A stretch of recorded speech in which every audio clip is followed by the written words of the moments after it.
The remote control slipped from Matteo Ricci's fingers when he saw her face on the screen. Not just her face, Eleanor's face.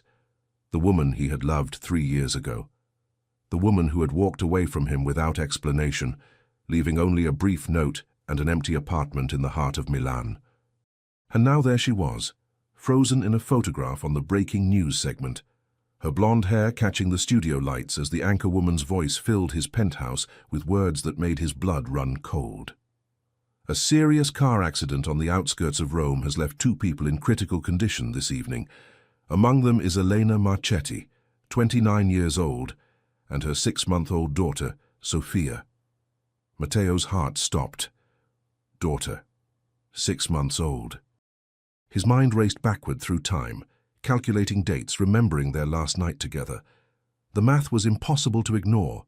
He stumbled forward, his knees weak, his eyes locked on the screen where Elena's smiling face appeared next to a photo of a tiny baby with the same piercing blue eyes that stared back at him from the mirror every morning. The November rain hammered against the floor-to-ceiling windows of his apartment, 30 stories above the glittering streets of Milan. The city sparkled below him like a constellation of amber lights, but Matteo saw none of it. His entire world had narrowed to that television screen, to the words scrolling beneath Eleanor's photograph. Mother and child transported to San Rafael Hospital in critical condition. His hands trembled as he grabbed his phone from the black leather sofa. His assistant, Giorgio, answered on the second ring. "Prepare the car." "Now," Matteo's voice was barely recognizable, rough with emotion he hadn't allowed himself to feel in years. "And call ahead to San Rafael Hospital in Rome. Tell them Matteo Ricci is coming, and I want access to Elena Marchetti's room. Sir, it's almost midnight, and the roads— I don't care if the roads are flooded, get me there." Matteo ended the call and stood frozen for a moment, staring at his reflection in the dark windows. At 35 years old, he had built an empire. Ricci Industries was one of the largest tech companies in Europe, with offices from Stockholm to Athens. He had everything money could buy: this penthouse, a villa on Lake Como, cars, influence, respect. But looking at his reflection now, at the designer suit that suddenly felt like a costume, at the expensive watch that couldn't turn back time, he realized he had nothing that mattered. He had lost Elena 3 years ago, and now he might lose a daughter he never knew existed. The drive to Rome was a blur of rain-slicked highways and racing thoughts. Giorgio drove in silence, sensing that his employer needed space to process whatever storm was raging inside him. Matteo sat in the back of the black Mercedes, his phone gripped in his white-knuckled hands, refreshing the news websites every few seconds, desperate for updates. The accident had happened on Via Appia Antica, one of the oldest roads in Rome, just after sunset. A delivery truck had run a red light, colliding with Elena's small Fiat at an intersection. Witnesses described the horrible sound of metal crushing metal, the way the smaller car had spun like a toy before crashing into a stone wall. Emergency services had arrived within minutes, but both Elena and the baby had been unconscious when they were pulled from the wreckage. Matteo's throat tightened as he read the details. He closed his eyes and forced himself to breathe, but all he could see was Elena's face. Not the photograph from the news, but the real Elena, the way she had looked the last time he'd seen her. It had been a warm evening in June, 3 years ago. They had been together for 8 months, and Matteo had been certain she was the one. He remembered how she laughed, how her eyes crinkled at the corners when she smiled, how she challenged him in ways no one else dared. Elena worked as an architect, designing sustainable buildings that blended modern efficiency with classical Italian beauty. She was brilliant, passionate, and completely unimpressed by his wealth. That's what he had loved most about her. But then, without warning, she was gone. He had returned from a business trip to Berlin to find her apartment empty. Just a note on the kitchen counter. "I'm sorry, Matteo. This isn't the life I want. Please don't look for me. E." He had looked anyway. For months he had hired investigators, called every friend they had in common, checked every place she might have gone. But Elena had vanished completely, as if she had never existed. Eventually he had forced himself to stop searching, to bury the pain beneath layers of work and ambition. Now he understood why she had disappeared. She had been pregnant. pregnant with his child. The question that burned through him like acid was, why hadn't she told him? Why had she run away? What had frightened her so much that she chose to face motherhood alone rather than tell him the truth? The Mercedes pulled up to San Rafael Hospital at 2:15 in the morning.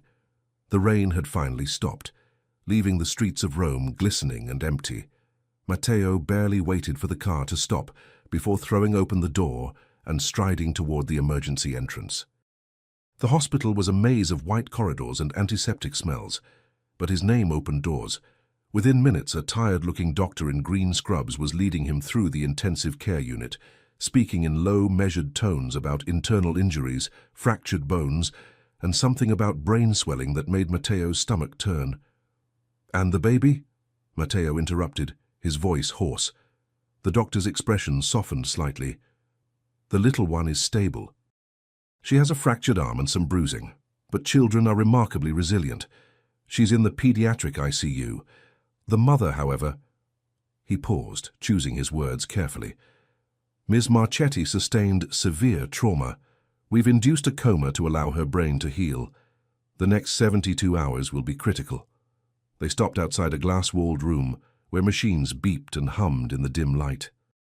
Through the window, Matteo saw Elena lying motionless in the hospital bed, her blonde hair fanned across the pillow, her face pale and peaceful despite the tubes and wires connecting her to various monitors. His legs almost gave out. "Can I see the baby?" The words came out as barely a whisper.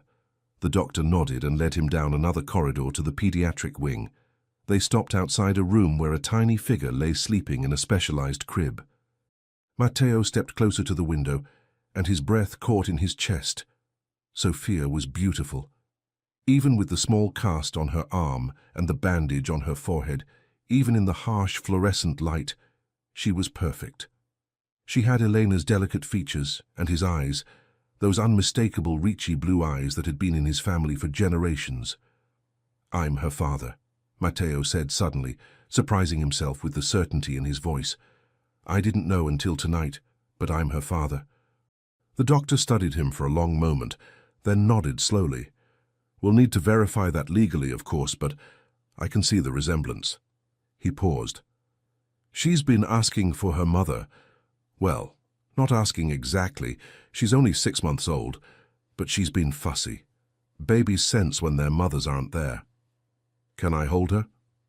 "Let me check with the nurses." 10 minutes later, Matteo found himself sitting in a chair beside Sophia's crib, his hands freshly washed and sanitized, his heart pounding so hard he thought it might break through his ribs. The nurse carefully lifted the sleeping baby and placed her in his arms, adjusting the blanket around her tiny body. The moment Sophia settled against his chest, something inside Matteo shattered and rebuilt itself simultaneously. He had held many things in his life: contracts worth millions, the keys to properties around the world, the hands of powerful people, but nothing had ever felt as important as this small, warm weight in his arms. Sophia stirred, her eyes fluttering open. Those blue eyes, his eyes, focused on his face with an intensity that seemed impossible for someone so small. For a heartbeat, they simply looked at each other, father and daughter meeting for the first time. Then Sophia's face crumpled, and she began to cry. Sophia's cries echoed through the sterile hospital corridor, and Matteo felt more helpless than he had ever felt in his entire life.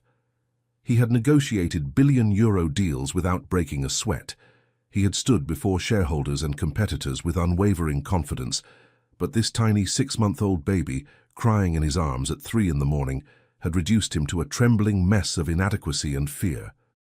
"Shh, piccola mia," he whispered, gently rocking her the way he had seen parents do in movies. "It's okay. You're safe. I'm here." But Sophia wasn't consoled. Her small face was red, tears streaming down her cheeks, her good arm flailing while the casted one remained still against her body. The nurse stepped forward with a bottle of formula, her expression patient and understanding. "She's probably hungry and confused," the nurse explained, her voice soft with the practiced gentleness of someone who had comforted countless frightened children. "Her whole world has been turned upside down. May I?" Matteo reluctantly handed Sophia back, watching as the experienced nurse settled into the rocking chair and offered the bottle. Within seconds, Sophia's cries subsided into small hiccups, then silence as she drank greedily, her blue eyes still fixed warily on Matteo's face. "You're her father?" the nurse asked quietly, not looking up from Sophia. "Yes." The word felt both foreign and absolutely true on his tongue. "I only found out tonight. About the accident. About everything." The nurse's eyebrows rose slightly, but she didn't comment. Instead, she said, "The social worker will need to speak with you in the morning. There are procedures when a child's primary caregiver is incapacitated. Do you have any proof of paternity?" "Not yet. But I'll get a DNA test done immediately, whatever it takes. The baby will need somewhere to go when she's discharged, probably in a day or two if she continues to improve. The authorities will need to place her somewhere safe until her mother recovers." The implication hung in the air between them. Until her mother recovers. If her mother recovers. Matteo's jaw tightened. "She'll come home with me. I have resources, staff, whatever she needs. I can hire the best nanny in Italy by tomorrow morning." The nurse finally looked up at him, her dark eyes assessing. "Children don't need the best nanny in Italy, Mr. Ricci. They need love, stability, and someone who shows up. Can you be that person?" The question hit him harder than any business challenge ever had. Could he? He worked 16-hour days. He traveled constantly. His life was meetings, flights, hotel rooms, and deals. There was no space in that world for a baby. But as he watched Sophia finish her bottle, her eyelids growing heavy, her tiny fingers curling and uncurling against the nurse's scrubs, he knew with absolute certainty that he would make space. He would remake his entire world if necessary. "Yes," he said firmly, "I can be that person." The nurse studied him for another long moment, then nodded slowly. "Then you'd better start learning. Sit down, Mr. Ricci. I'm going to teach you how to hold your daughter properly." For the next hour, as Rome slept outside the hospital windows and the November night deepened toward dawn, Matteo Ricci received the most important education of his life. He learned how to support Sophia's head, how to read her cues, how to burp her, how to change a diaper. The nurse was patient but firm, correcting his mistakes, praising his small victories, treating him not as a billionaire, but as a new father who desperately needed guidance. By the time the sky began to lighten with the first hints of sunrise, Sophia had fallen asleep in his arms again, this time peaceful, her breathing soft and steady against his chest. Matteo sat in the chair by her crib, afraid to move, afraid to disturb this fragile moment of trust. "You're a natural," the nurse said quietly as she prepared to end her shift. "She feels safe with you. That's the most important thing." After she left, Matteo sat in the dim room watching Sophia sleep, his mind racing with questions that had no answers. Why had Elena hidden this from him? What had happened in those last weeks before she disappeared? Had she been afraid of something? Of someone? Of him? The thought made his chest ache. He had never given Elena reason to fear him, had he? He had been demanding in business, yes, and sometimes distracted by work, but he had loved her. He had wanted to build a life with her. Unless she hadn't believed that, unless she had seen something in him, some reflection of his father's coldness, perhaps, that made her think he would be a terrible parent. His own father, Giovanni Ricci, had been a titan of industry, but an absent, emotionally distant parent. Matteo had spent his childhood in boarding schools and his teenage years proving himself worthy of carrying the Ricci name. Love had always been conditional, tied to achievement and success. Was that what Elena had feared? That he would raise their child the same way? As the sun rose over Rome, painting the hospital room in shades of gold and amber, Matteo made a silent promise to the sleeping baby in his arms. He would not be his father. He would not let Sophia grow up feeling like an obligation or a business transaction. Whatever it took, however much he had to change, he would be the father she deserved. At 7 in the morning, Giorgio appeared in the doorway, carrying a bag with fresh clothes and looking exhausted from the all-night drive. "Sir, I've arranged everything. The DNA test can be done this morning, and I've contacted 3 of the top childcare agencies in Rome. They're sending candidates this afternoon. Good. Matteo's voice was rough from lack of sleep. And Elena? Any updates? Giorgio's expression darkened. Still in a coma. The doctors say it's too early to know anything definite. I also took the liberty of calling your attorney. He's on his way. Within the hour, a technician had collected DNA samples from both Matteo and Sofia, a simple cheek swab that would either confirm what Matteo already knew in his heart or shatter everything. The results would take 24 to 48 hours, but Matteo had paid extra for the expedited processing. By mid-morning, his attorney, Roberto Ferretti, arrived with a briefcase full of documents and the expression of practiced concern. Roberto had been the Ricci family lawyer for 2 decades, a sharp-minded man in his 60s who had guided Matteo through countless legal matters. "This is complicated, Matteo," Roberto said as they sat in a small consultation room down the hall from Sofia's room. "Even if the DNA test confirms paternity, you're not listed on the birth certificate. Ms. Marchetti has full custody. While she's incapacitated, the state technically has the authority to place the child in foster care pending her recovery." "That's not happening." Matteo's voice was ice. "I know. But we need to do this correctly. I'll file an emergency petition for temporary custody, citing your biological relationship and your ability to provide for the child. Given your resources and standing and assuming the DNA test is positive, a judge should grant it. But Matteo..." Roberto paused, choosing his words carefully. "You need to be prepared for what happens when Ms. Marchetti wakes up. If she wakes up, she kept this child from you for a reason. There may be legal battles ahead." "I don't care about legal battles. I care about my daughter being safe and cared for while her mother fights for her life." Roberto nodded. "Then we'll make it happen. But there's something else you should know. I did some checking. Delina Marchetti hasn't been working as an architect for the past year. She's been living in a small apartment in Trastevere, Rome's historic district, on a modest income. Neighbors say she kept to herself, rarely went out except for necessities. It's like she was hiding." "Hiding from what?" "That's what concerns me. From you? From someone else? We don't know. But people don't disappear and live small, quiet lives unless they're running from something." The words settled over Matteo like a heavy blanket. He thought about the Elena he had known. Vibrant, ambitious, always talking about her dreams of designing buildings that would stand for centuries. That woman wouldn't have been content in a small apartment, living in obscurity. Something had changed her. Something had frightened her enough to give up everything. The rest of the day passed in a blur of paperwork, interviews with social workers, and phone calls with his executive team back in Milan.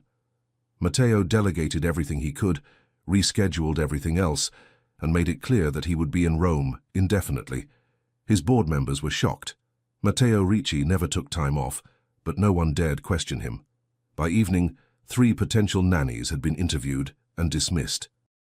One was too rigid, another too inexperienced, and the third, despite impressive credentials, had looked at Sofia with the detached professionalism of someone who saw childcare as merely a job. Matteo wanted someone who would love his daughter, not just manage her. "Perhaps you're being too selective," Giorgio suggested gently as they sat in the hospital cafeteria, picking at mediocre pasta and drinking strong espresso. "I'm not putting my daughter in the hands of someone who doesn't genuinely care about her well-being." "Your daughter?" Giorgio smiled slightly. "You've already accepted it as fact." "I knew the moment I saw her eyes. But yes, legally, we'll wait for the test results." As night fell over Rome for the second time since the accident, Matteo returned to Elena's ICU room. The doctors had told him there was no change. She remained stable, but unresponsive, her brain still swollen from the impact. They had reduced some of the sedation, hoping her body would begin to heal on its own, but warned that recovery could take days or weeks, or might never come at all. Matteo stood by her bedside, studying her face in the dim light. She looked younger somehow, more vulnerable than he remembered. There were small changes too, fine lines around her eyes that hadn't been there before, a slight fullness to her face that came from pregnancy and motherhood. "Why didn't you tell me, Elena?" he whispered. knowing she couldn't hear him but needing to say the words anyway. "Did you think I wouldn't want her? Wouldn't want you? I would have given up everything. The company, the money, all of it. If you had just told me." His voice broke and he had to stop. He reached out and gently took her hand, careful of the IV line, feeling the warmth of her skin. She was alive. She was fighting. He had to believe she would come back. "Sophia is beautiful," he continued softly. "She has your smile even when she's crying. And she's strong, Elena. So strong. Just like her mother.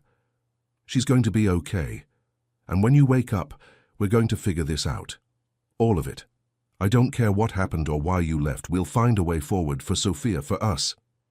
He stayed there until midnight, talking to Elena about nothing and everything. About Sophia's first smile when the nurse made funny faces, about how she gripped his finger with surprising strength, about the plans he was already making to child-proof his penthouse. He told her about the work waiting for him in Milan and how none of it seemed important anymore. He apologized for the times he had chosen work over her, for the moments he had been too distracted to truly see her. And he made promises, to be better, to be present, to be the man she had needed him to be 3 years ago. When he finally left her room, exhausted but unable to sleep, he found a text message from Roberto. "DNA results expedited. Should have them by morning. Also found something interesting about Elena's past. We need to talk." Matteo stared at the message, a knot of apprehension forming in his stomach. Whatever Roberto had discovered, it was clearly significant. Another piece of the puzzle that was Elena's disappearance, but that would have to wait for tomorrow. Tonight he needed to check on Sophia one more time before trying to rest.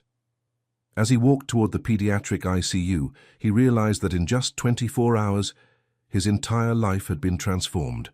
The man who had walked into this hospital last night was gone, replaced by someone who finally understood what truly mattered. He was a father now, and nothing would ever be the same. The DNA results arrived at 8:30 in the morning, and Matteo didn't need to open the envelope to know what they said. He held the sealed document in his hands, sitting in the hospital waiting room with morning light streaming through the windows, and felt the weight of absolute certainty. Sophia was his daughter. He had known it from the moment he saw her, felt it in every fiber of his being when he held her. But this piece of paper would make it legal, official, undeniable. Roberto sat across from him, briefcase open, already preparing the emergency custody petition. Giorgio stood by the window, phone pressed to his ear, coordinating with the staff back in Milan, and Matteo simply stared at the envelope, afraid that opening it would make everything too real, too permanent, too terrifying. "Matteo," Roberto said gently, "we need to know for certain, for the court." With hands that trembled slightly, Matteo tore open the envelope and pulled out the document. His eyes scanned the technical language, the percentages, the scientific terminology, until he found the conclusion printed in bold letters. Probability of paternity, 99.99%.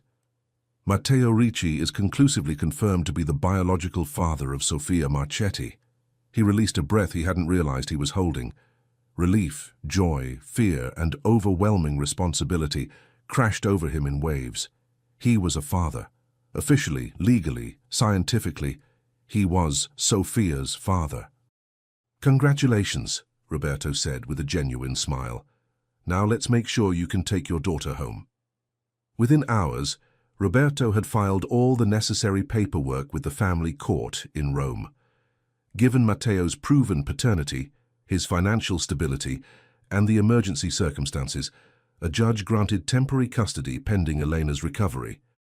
By early afternoon, the hospital's social worker had approved his release of Sophia into his care, with the stipulation that he hire a qualified caregiver and submit to regular check-ins. But before Matteo could celebrate this small victory, Roberto pulled him aside into a private corner of the hospital. "We need to talk about what I found," Roberto said, his expression grave, "about Elena's past, about why she might have run." Matteo's stomach tightened. "Tell me." Roberto opened his briefcase and pulled out a folder. 3 years ago, shortly after Elena left you, there was an incident. A man named Marco Santini was arrested for stalking. The complaint was filed by Elena herself. The name meant nothing to Matteo. Who is he? A former colleague from her architecture firm. According to the police report, Santini had become obsessed with Elena over several months.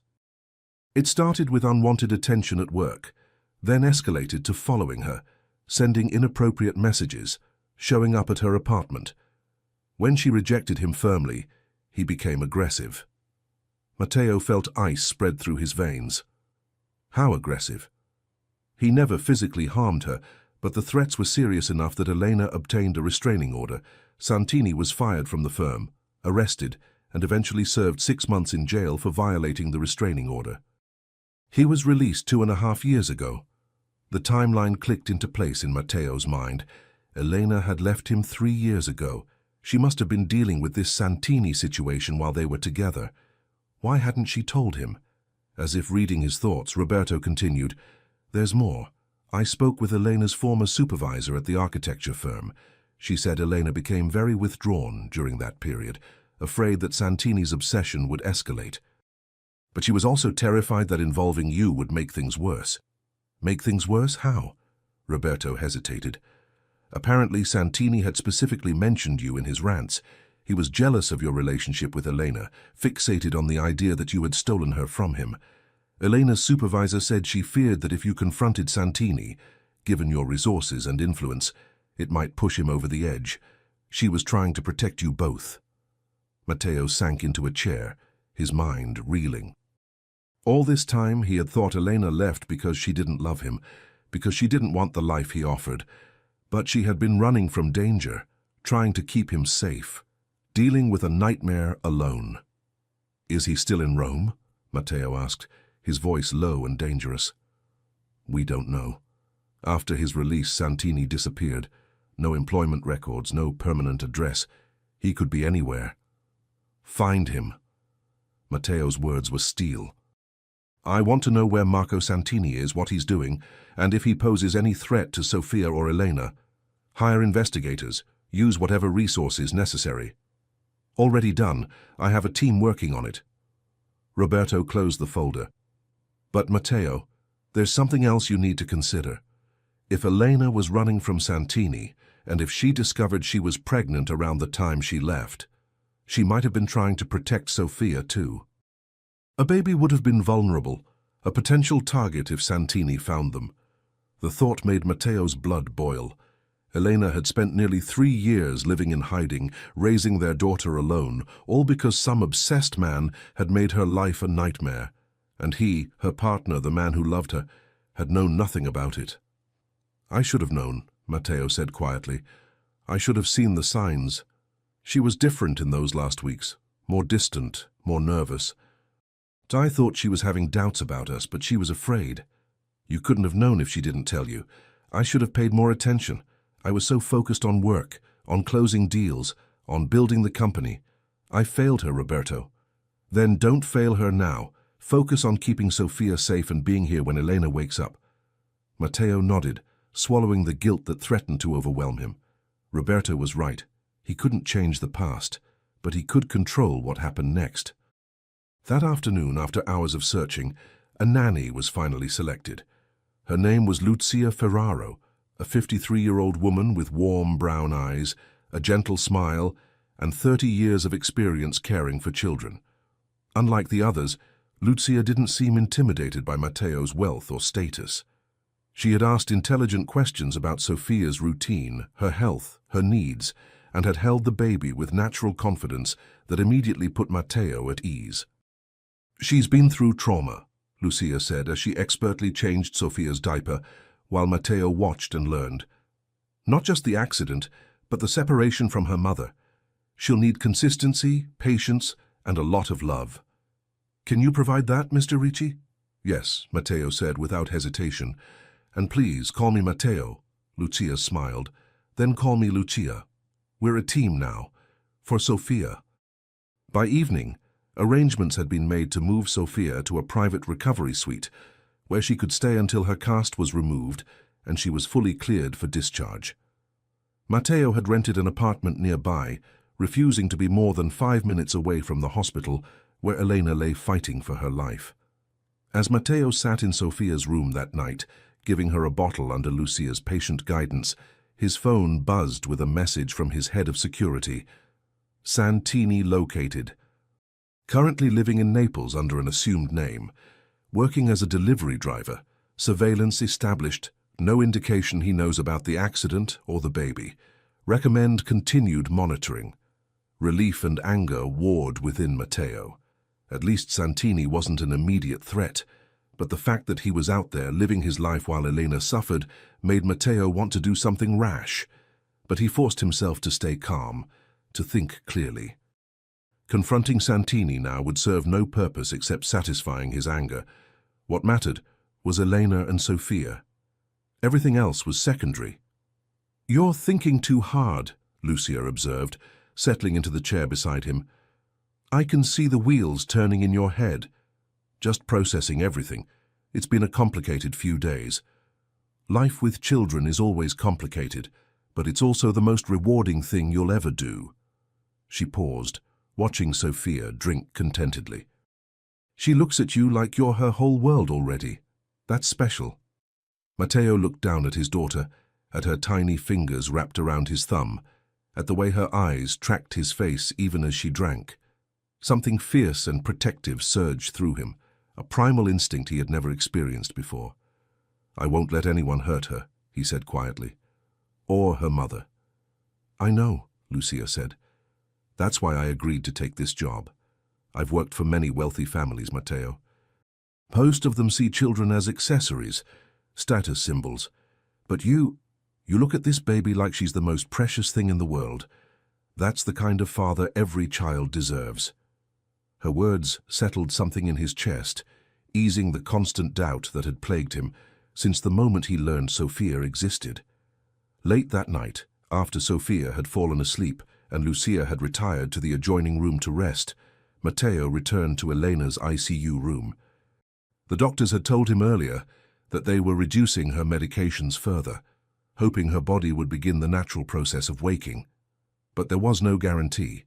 Brain injuries were unpredictable, they warned. She might wake up tomorrow, or next week, or never. Matteo refused to accept that last possibility. He pulled a chair close to her bedside and took her hand, just as he had every night since the accident. The bruises on her face were beginning to fade, the swelling reducing. She looked more like herself now, more like the woman he remembered. "I met with a lawyer today," he said softly. "Found out about Marco Santini, about what he put you through. Elena, why didn't you tell me? I would have protected you. I would have done anything." The machines continued their steady rhythm, the only response in the quiet room. "I understand why you left now. You were trying to keep us safe. Sofia and me. That's so like you. Always putting others first, even at great cost to yourself." His voice broke slightly. "But you don't have to do that anymore. I'm here now. I'm not going anywhere. And Santini can't hurt you or Sofia. I've made sure of that." He told her about the past 3 days, about holding Sofia for the first time, about learning to be a father, about the DNA test and the custody arrangement. He described how beautiful their daughter was, how strong, how she had his eyes but Elena's spirit. "She needs you to wake up," Matteo whispered. "I need you to wake up. There's so much I need to say, so much I need to make right. Please, Elena, come back to us." For a long time he sat in silence, holding her hand, listening to the sounds of the hospital at night. And then, so faint he almost missed it, he felt something. A squeeze. Elena's fingers tightened around his hand, just for a second, barely perceptible but unmistakably real. Matteo's heart leapt into his throat. "Elena, can you hear me? Squeeze my hand again if you can hear me." He waited, barely breathing, every nerve in his body focused on that contact. Seconds stretched into eternity, and then it came again, stronger this time. A definite squeeze. Matteo was on his feet instantly, pressing the call button for the nurses, his free hand still clasping Elena's. "Elena, it's Matteo. You're in the hospital. You were in an accident, but Sofia is safe. She's okay. And you're going to be okay too." Within minutes, the room filled with medical staff. Doctors examined Elena, checked her monitors, shone lights in her eyes. And through it all, Matteo stood by her side, refusing to let go of her hand, silently willing her to fight her way back to consciousness. "This is a very good sign," the doctor said, unable to hide his smile. "The brain is responding. It could still be hours or even days before she fully wakes, but this is definite progress." After the medical team left, Matteo stayed, unwilling to leave her side now. He pulled the chair even closer and leaned forward, speaking softly. "I felt that, Elena. I know you're fighting your way back. Keep fighting. Sophia and I are waiting for you. We're not going anywhere."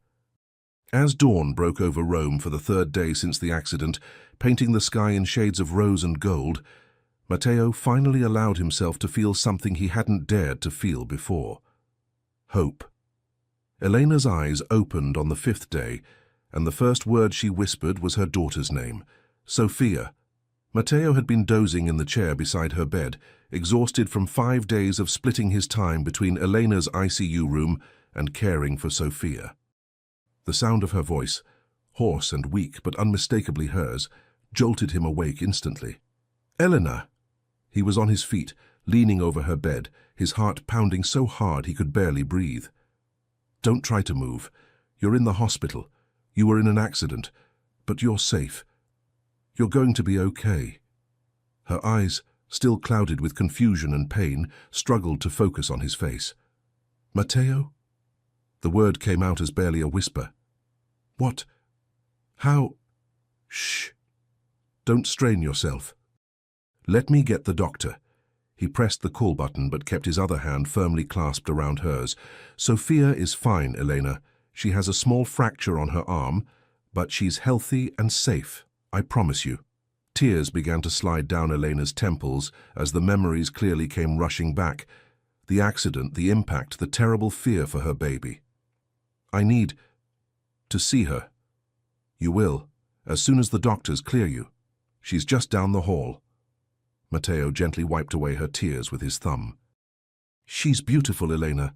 She has your smile and your strength." Before Elena could respond, the medical team arrived, flooding the room with efficient activity.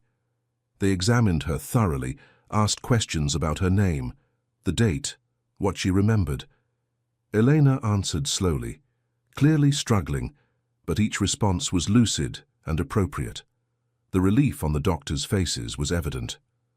"This is excellent, Ms. Marchetti," the lead physician said with a warm smile. "Your brain is healing well. We'll need to monitor you closely for the next few days, but all signs point to a full recovery. You're very lucky." After the medical staff left, Elena turned her head slowly to look at Matteo. Really look at him. Her expression was complex: relief, fear, confusion, and something else he couldn't quite identify. "How did you—" she started, her voice still weak. "How did you know? About Sophia? About the accident?" "I saw it on the news. I was in Milan, and your face appeared on the screen." "You and Sophia?" He paused, choosing his words carefully. "Elena, why didn't you tell me? When you left 3 years ago, you were pregnant. Why didn't you let me know I had a daughter?" Fresh tears spilled from her eyes. "I was trying to protect you, to protect her. I was so scared, Matteo." "I know about Marco Santini," Matteo said gently. "My lawyer found the police reports, the restraining order. Elena, you should have told me. I could have helped you." She closed her eyes, a sob catching in her throat. "He threatened you. In his messages, in his rants when he followed me, he said terrible things about what he would do if he couldn't have me, and you were always in the news, always visible, always a target. When I found out I was pregnant, I was terrified. A baby would have been so vulnerable. I thought if I disappeared, if I made it seem like I had left you voluntarily, Santini would leave you alone, and Sophia would be safe. So you sacrificed everything, your career, your life, your future. You lived in hiding for almost 3 years. I would do it again." Her voice was fierce despite its weakness. "To keep her safe. To keep you safe." Matteo felt something break open inside his chest. All the anger, all the hurt from 3 years of not understanding, dissolving in the face of her desperate courage. She had loved him enough to leave, had loved their daughter enough to raise her alone in fear and uncertainty. "Where is Santini now?" Elena asked, fear creeping back into her voice. "In Naples, under surveillance. He doesn't know about the accident or that I've found you. My security team is monitoring him. If he makes any move toward Rome, toward you or Sophia, we'll know immediately. And I've already spoken with the police about increasing the restraining order and ensuring he faces consequences if he violates it." Elena's eyes widened. "Matteo, you can't. He's dangerous." "If you confront him." "I'm not going to confront him. I'm going to do what I should have done 3 years ago. Protect my family through legal means and proper security. He'll never get near you or Sophia. That's a promise." The word hung in the air between them. Family. "I saw the DNA test results in your file," Elena said quietly. "So you know. You know she's yours." "I knew the moment I saw her eyes. Everything else was just paperwork." Matteo squeezed her hand gently. "Elena, I've spent the past 5 days learning to be a father. Lucia, that's the nanny I hired, has been teaching me everything. How to hold Sophia, feed her, change her, read her cues. I've made more mistakes in 5 days than I made in 10 years of running a company. But I'm learning, and I'm not going anywhere." "You hired a nanny?" Despite everything, Elena managed a weak smile. "The great Matteo Ricci, asking for help?" "Fatherhood is humbling, but Sophia is worth every moment of humility." They sat in silence for a moment, the weight of 3 lost years pressing down on them. Finally, Elena spoke again, her voice trembling. "I'm sorry, Matteo, for leaving, for not trusting you with the truth, for depriving you of Sophia's first months. I thought I was doing the right thing, but maybe I was just being a coward." "You weren't a coward. You were terrified and trying to protect everyone you loved. I understand that now." He paused, gathering his courage for what he needed to say next. "But Elena, we can't go back to how things were 3 years ago. Too much has happened. Too much has changed. We need to figure out what comes next, for Sophia's sake." "I know." She looked away, fresh tears threatening. "You have every right to be angry with me, to fight for custody. I kept your daughter from you." "I'm not going to fight you for custody, Elena. Sophia needs both of us. But we need to be honest with each other, completely honest, going forward. No more secrets, no more running. We face everything together." "Together," she repeated softly, as if testing the word. "After everything I did, why would you want that?" "Because Sophia deserves parents who work together, who communicate, who put her first, and because—" He hesitated, then decided honesty was worth the risk. "Because I never stopped loving you, Elena. Even when I was angry, even when I didn't understand why you left, there was always a part of me that belonged to you." Elena's eyes met his, and for the first time since she woke, he saw hope there alongside the fear and pain. "I never stopped loving you either," she whispered. "That's what made leaving so hard." The next 2 hours were spent talking, really talking, in a way they perhaps never had before. Elena described the terror of those last weeks before she left, the progression of Santini's obsession, the moment she discovered she was pregnant and realized she had to disappear. Matteo told her about the 3 years of searching, of throwing himself into work to avoid the pain, of the hole her absence left in his life. They talked about Sophia, about her birth, her first smile, the milestones Matteo had missed. Elena showed him photos on her phone, which had been recovered from the accident, and Matteo felt both joy at seeing his daughter's early days and grief at not being there for them. "I want to be there for everything from now on," Matteo said firmly. "First words, first steps, everything. We'll figure out the logistics, where we live, how we share responsibilities, all of it. But I'm not missing another moment of her life." "What about your company? Milan is your home." "My company can survive without me being in the office every day. Technology allows me to work from anywhere.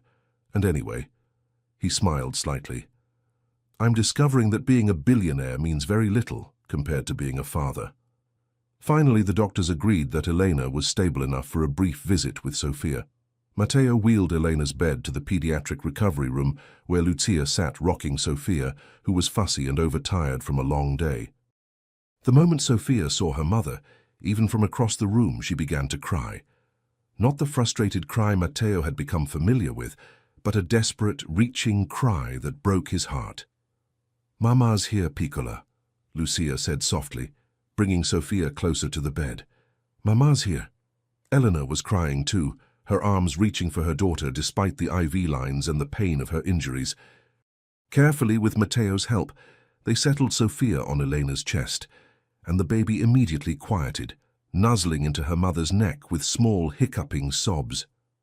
"I'm here, baby," Elena whispered, tears streaming down her face. "Mama's here.